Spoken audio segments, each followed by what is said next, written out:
So today we're going to start our chapter all about exponents. So we're going to look at section 6.1. It's all about exponential notation.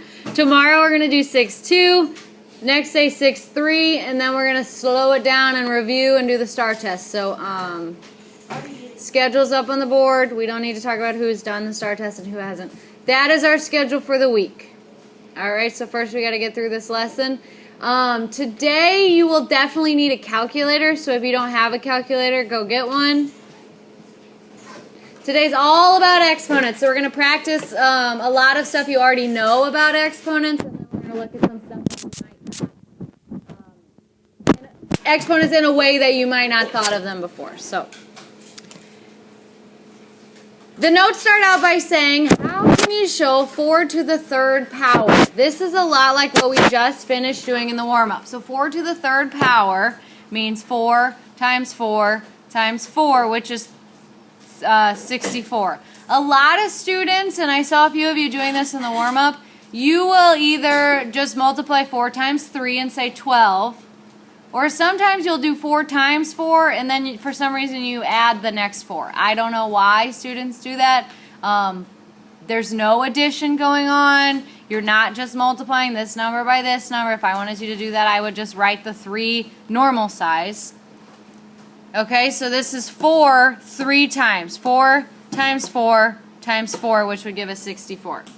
So let's talk about the notation. This is what an exponent looks like, right? You have a regular size number here, and then a smaller number in the upper right-hand corner. Does anyone know what the regular size number is called?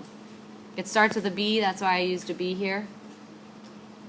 It's called the base. Very good. So label this in your notes as the base, and then you all know what the little guy is. That's the exponent.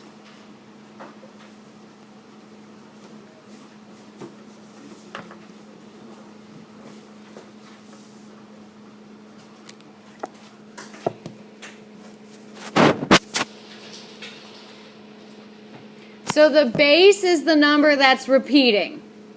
And the exponent is telling you how many times that base is repeating. So you can see right there, there's the definition of exponents. You might want to underline that or highlight it or put a star next to it. But that's very important. The exponent tells how many multiples of the base there are. So how many times the base repeats itself.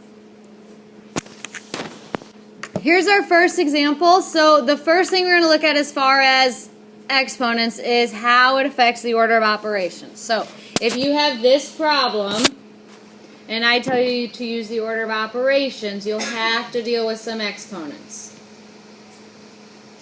So we'll do a quick review of how exponents impacts the order of operations. So we do parentheses, exponents, multiplying and dividing, that happens from left to right, and then addition and subtraction also happen from left to right. On problem number 1, what should I do first? Yeah, you got to simplify what's in parentheses. So we have 3 and then parentheses. What is 6 minus 2? 4. Very good. Close the parentheses to the 5th power. What would I do next?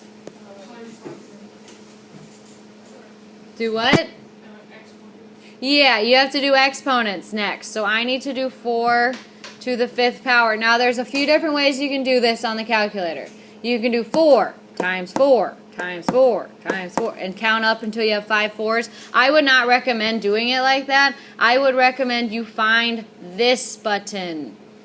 Looks like a little hill, a caret symbol we call it. So you can do 5 and then the caret, or sorry, excuse me, 4, then the caret, then the 5.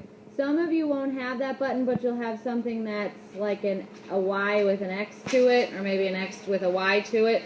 Some calculators only have that button. So on your particular calculator, locate whichever button,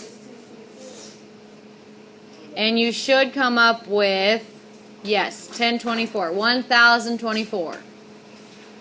Now you can multiply that number by 3. What do you get when you multiply that one by 3?